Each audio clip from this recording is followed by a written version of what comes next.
Have you been feeling overwhelmed lately with the state of the world? You're not alone. Many of us can sense it. We're going through a period of rapid change. A lot of the institutions, the structures and systems that held our world together are slowly breaking down. I feel that this is why it's causing a lot of civil unrest, both at a global scale with the wars, but also at a personal scale.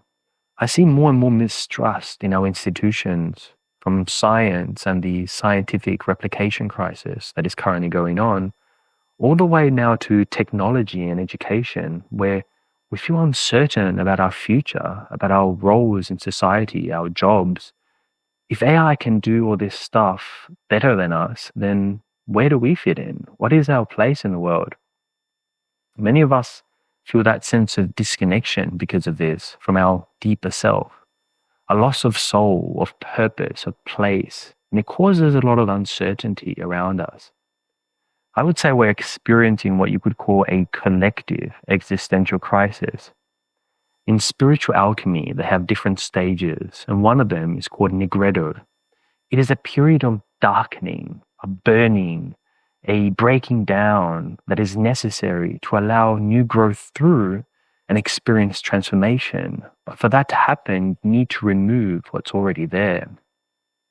In mysticism, we have a similar term, the dark night of the soul. That is that deep disconnection from something higher than us, something meaningful, whether you call that God or the divine or something else.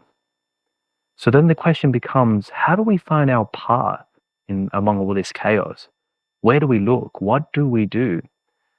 In periods like this, I tend to go and look at history. I try to find figures, models that I can see as guides, as mentors for myself. And one of them that comes to mind is Viktor Frankl, who was a survivor of the Holocaust and ended up becoming the founder of logotherapy.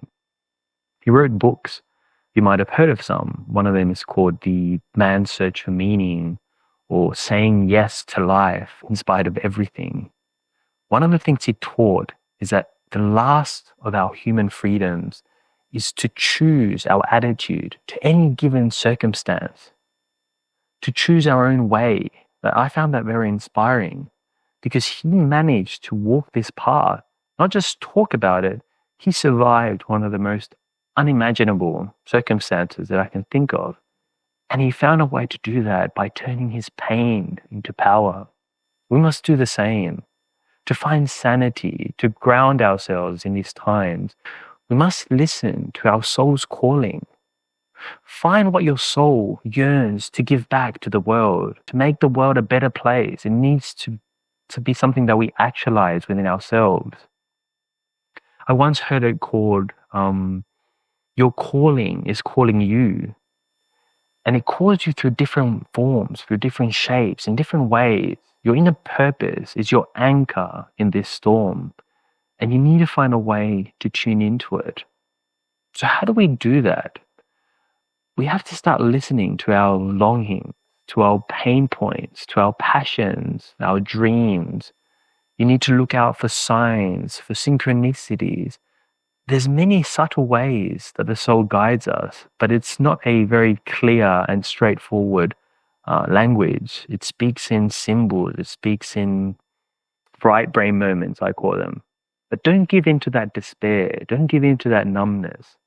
The world needs your medicine. Your calling is how you bring healing, both to yourself, but also to the world. So tune into it. Stay open. And follow that inner voice. It'll guide you home.